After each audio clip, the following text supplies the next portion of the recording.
shall have no further need of you this day. Your Grace.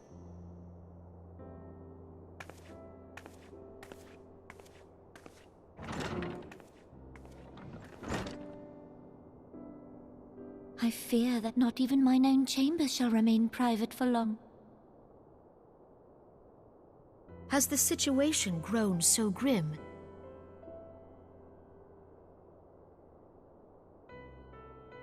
Ever since he proposed the Cartiner Reclamation Bill, Taleji Adeleji has risen to greater prominence upon the backs of impoverished refugees.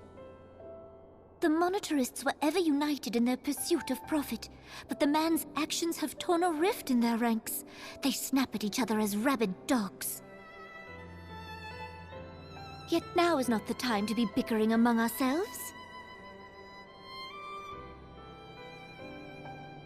If this bickering is a threat to law and order, might you not have grounds to dissolve the Syndicate? Would that the solution were so simple, Admiral. Alas, my moving to dissolve the Syndicate is certain to spark outrage among the influential merchant class, whom the Cabal represents. This would serve to exacerbate the current unrest, and peace would slip still further away. Be they rich or poor, natives or refugees, all who reside in Ul'dah have a right to pursue happiness. It is the duty of a ruler to protect this right. If I am to perform my duty, I must needs tread warily. It would not do to make enemies heedlessly.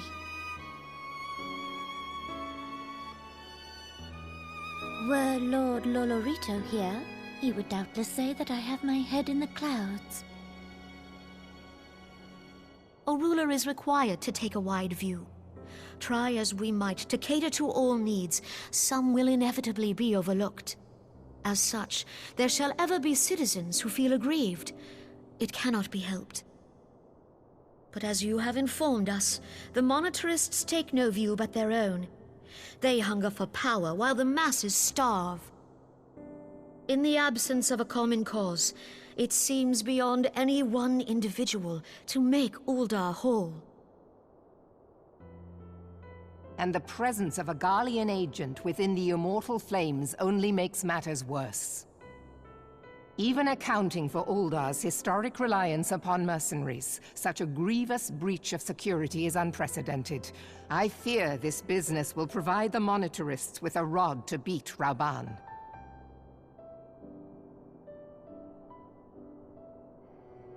Eorzea can ill afford for the Immortal Flames to be dampened now. Ere long, the Garleans will turn their ravenous gaze toward our lands once more.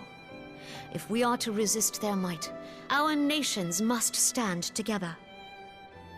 Yet for this to happen, our nations must be whole.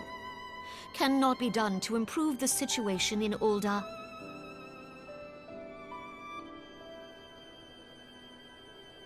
The true wealth of Ul'dah lies in the health, happiness, and hopes of her citizens.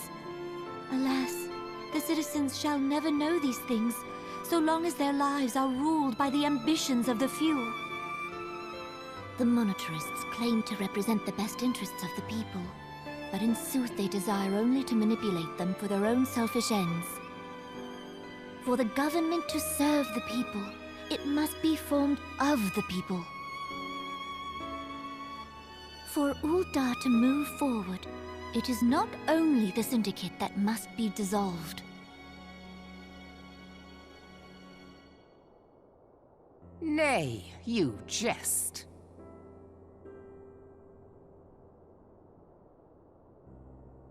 My friends, it was for no other reason than to make known to you mine intent that I requested your presence here.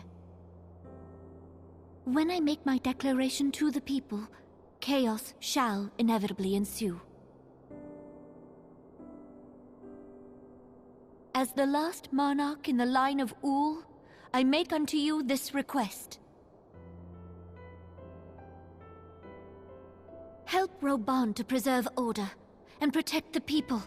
Forsake them, and you forsake yourselves, for a strong Eorzea will ever have need of a strong Ul'dah.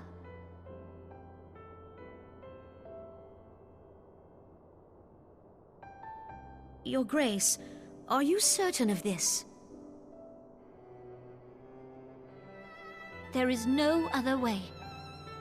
When the time is ripe, the nation shall become a true republic. Both royalists and monetarists shall cease to be. Uldar will no longer belong to kings or queens or merchant princes, but to her people.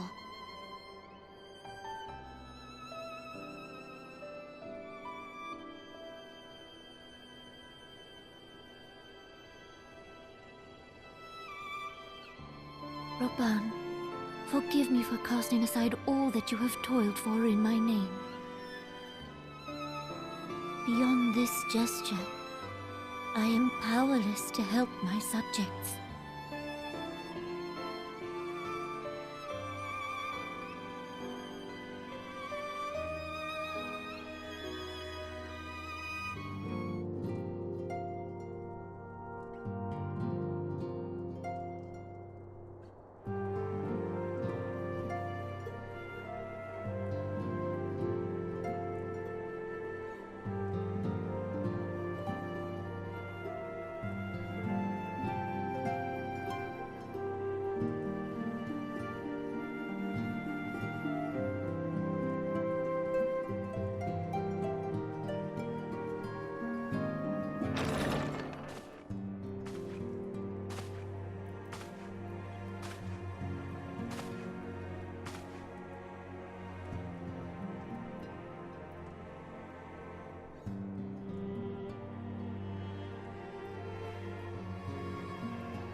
We have a guest from Ishgard who wishes to speak with you. I believe the two of you have met. We have. I had hoped to speak with Commander Leveilleur as well, but I cannot afford to wait any longer. The Lord Commander sent me hither to request your aid in a matter of grave import. You see now why I had Tataru summon you. Now that we're all assembled, perhaps you would be good enough to elaborate on the nature of the matter which brought you to us. The Observatorium's astrologians have sounded the alarm. Last night, the Dragon Star burned with an intensity not seen in 15 summers. Not since the Dravanians engaged the Empire in the Battle of Silver-Tier Skies. The northern sky doth burn full bright upon the Wormlord's call.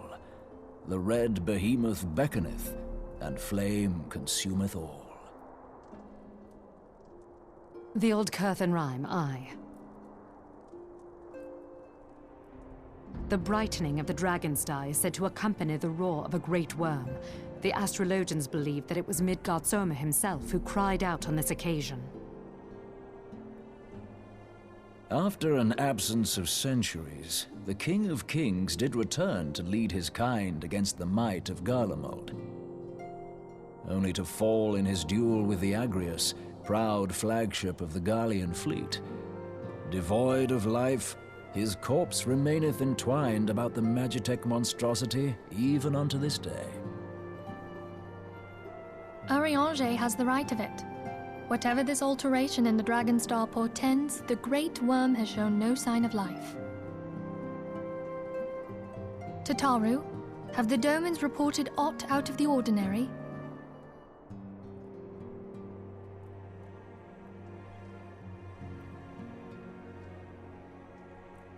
Correct me if I'm wrong, but if Midgard Soma had roared, wouldn't we have heard it here in Revenant's Toll? Roar is but a figure of speech. Dravanians can communicate in ways beyond our ken. It is for this very reason that we are forced to look for signs in the heavens.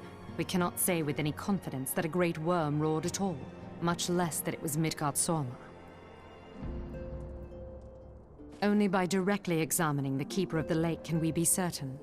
However, it will take too long to gain the Holy See's approval to dispatch the Temple Knights. Therefore, Sir Emric would entrust this task to you. Do you accept?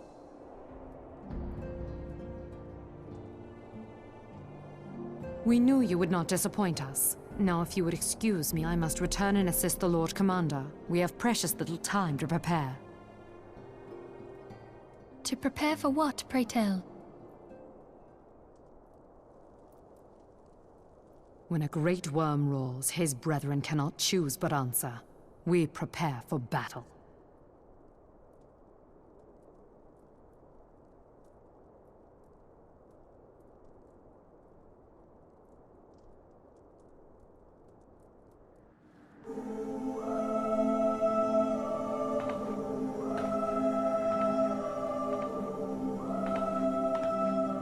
Who treadeth now upon my bones, and waketh me from slumber sweet?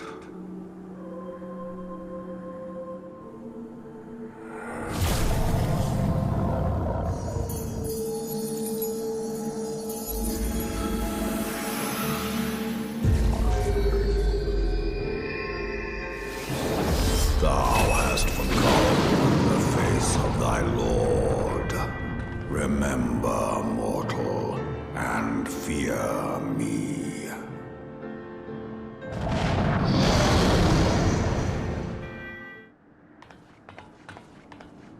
By her gifts hast thou earned a moment's reprieve.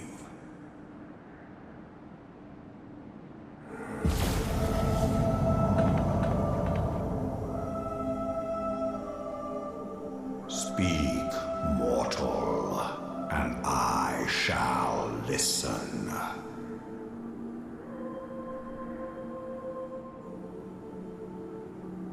Guided by a star.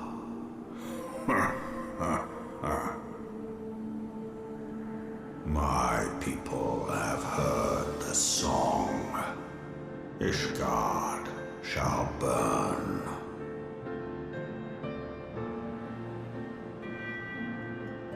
Sons must answer for their father's misdeeds. forget. We do not forgive.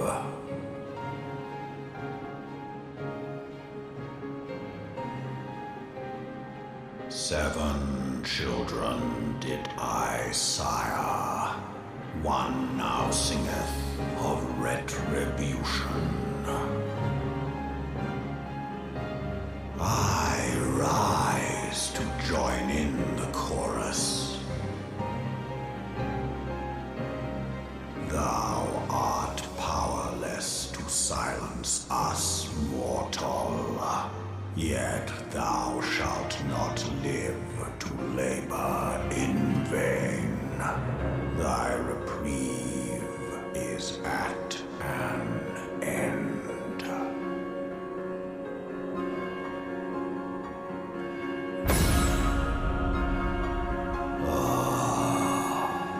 Trickery is thy shield.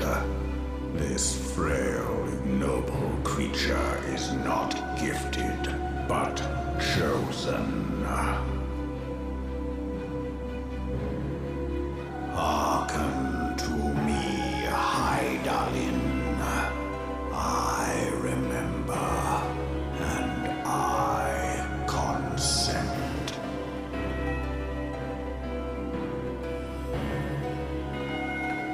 Fear not, mortal. I shall not harm thee.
Mayhap thou thinkest me an oath breaker. Thou art mistaken.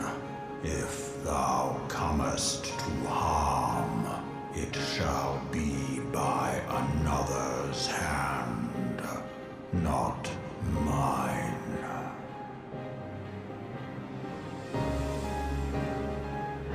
I did but strip thee of thy mistress's feeble blessing.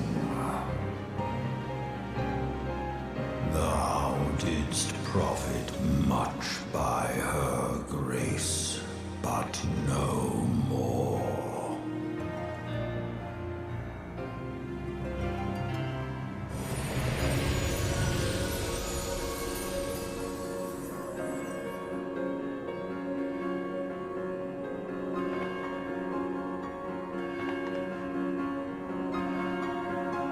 The covenant binds me to thee.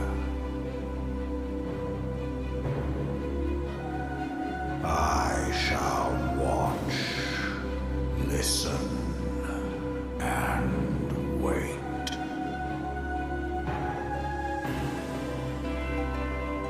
Fight and struggle, if it be thy will. Man hath ever coveted that his grasp.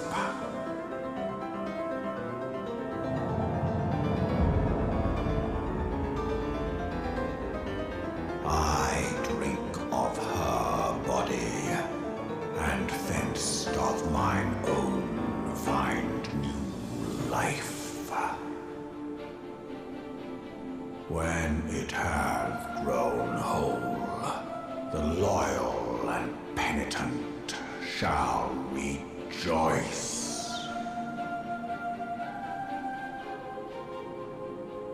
The dragon song heraldeth our beginning, and an